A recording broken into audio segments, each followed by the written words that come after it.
Well, hi everybody. How you doing? Merry Christmas, Happy New Year. Glad to have you with us here on this very cold January day here in Connecticut.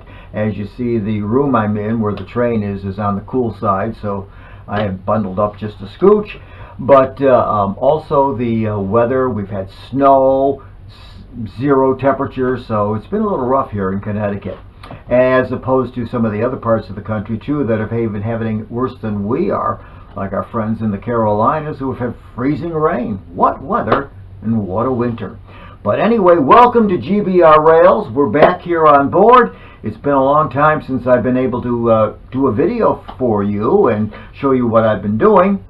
And the whole thing, well, you know, the Christmas season came along and things got busy and hectic, and well, I never got around to doing much of anything in the train room. So now that we're into January, pushing into February, well, now's the time to get back to it, George. All right.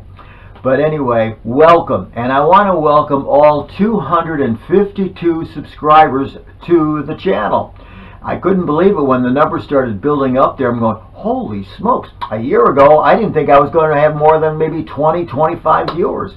But I want to thank each and every one of you for stopping by, looking at some of the videos I have out there, because there's been a lot of changes from the very first one I did and to the one that I've got here right now. And just to let you know, there's going to be some more major changes to the layout, as I'm going to push everything together and do a 6-foot wide by 8-foot long layout. I'll be able to walk around all sides of the layout, and I'm going to divide it like into half, where half of it will be a city type, the other half will be the country type, where the museum will be, and then I need to create a yard as well so I could have a rail yard to work on too. And doing all of this, I'm going to convert it from DC and DCC, because the outside track is DC, inside track is DCC. I'm going to do the entire layout as DCC, and eventually try to learn how to work this. This is the NCE Power Cab, and I have one engine right now. You know, you've seen it before, the little locomotive, and that's in here. But to add a few more engines that I would like to get, and I have got a new one, by the way, I'll show you in a few minutes, but I have to learn how to really work the Power Cab handheld unit itself. And as I said, I do have a new DCC engine that I had bought, and I got it for myself for a Christmas present. It's a GP38 locomotive.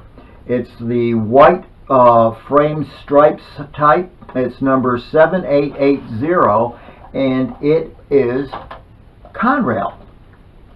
And it's an Atlas Conrail, and it's still in the box, because I haven't taken it out of the box yet, because I haven't gotten around to doing anything with it because of the time. But this is DCC, and that's why I'm going to convert the entire layout to DCC. As I already have the little locomotive that I have is DCC, and I do have on back order. Don't know when it's coming in, but I wanted to get the New Haven line. They do have an engine available for me, but it probably won't be, well, according to the description, the end of January. Well, we all know how things are being shipped in the country now, but it'll be hopefully coming soon, and that will be DCC as well. The other thing is, I introduced this engine. It's the Proto 2000 series, and it is the New Haven PA.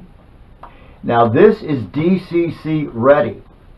Currently I've been running it on the DC line, but I want to convert this over to the DCC. Now the question I have is, since many of you already are DCC operators, what would you recommend for me to put in this to make it DCC? What boards do I need? What sound boards do I need? Let me know. Leave some comments in down below, and then I'll be able to buy what I need to put in here, and all I need to do is just plug it in and run that too on the line. So those are some of the engines I'm going to have, and it's my DC engines. I'm going to put them like in a rail yard with no power to certain tracks and let them sit there as part of the museum. Some of the other things I did buy, I got a couple of new vehicles that I have. This one is a 1958 Edsel, and this is a 1936 Buick. And this is going to be part of the cars that I have for my classic car shows. For some reason I'm lost in the 50s, but I'm going to have a classic car show area, and with a hot dog stand and things of that nature. Also, I did purchase the lighting units for those buildings that I had purchased earlier. I have the expansion hub. These are the just plug and play type. The power supply that goes along with it, and also the LED lights that go in some of the buildings I don't have. A couple of the buildings are already pre-lit. All I have to do is connect them to the hub and the power supply. So that will be forthcoming as well.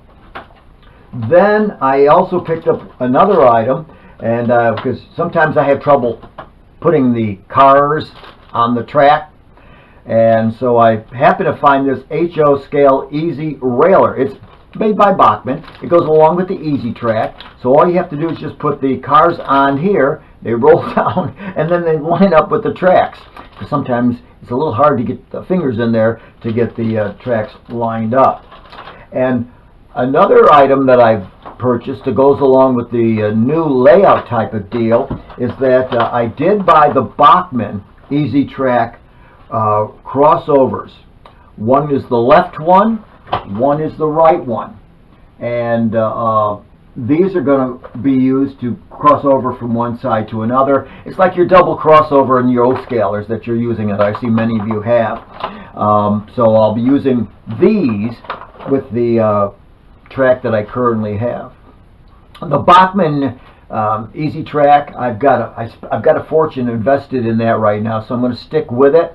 I do have some of the old Atlas track, but I may use that later on in the yard area, and use some of the track that I'm using in the yard for Bachmann on the main lines, and that way there I can always build up the Atlas track to connect to the Bachmann, which they do have a connector for. So I will look at that later on. But those are some of the new items I have. And I'll see what it is, because I'm going to try to get to the Amherst train show next weekend, which will be the next Saturday and Sunday up in Amherst. And that's the big show here in New England. And we're kind of glad we're able to get to shows again. And go up and look around and see what's available, what's new. Because I'm still looking for something in the Z scale.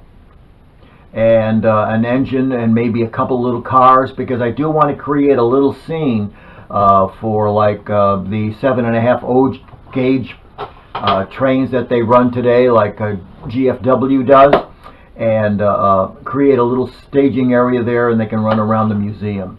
So I'm going to go up and see some of the stuff. It's about a couple hours from here anyway.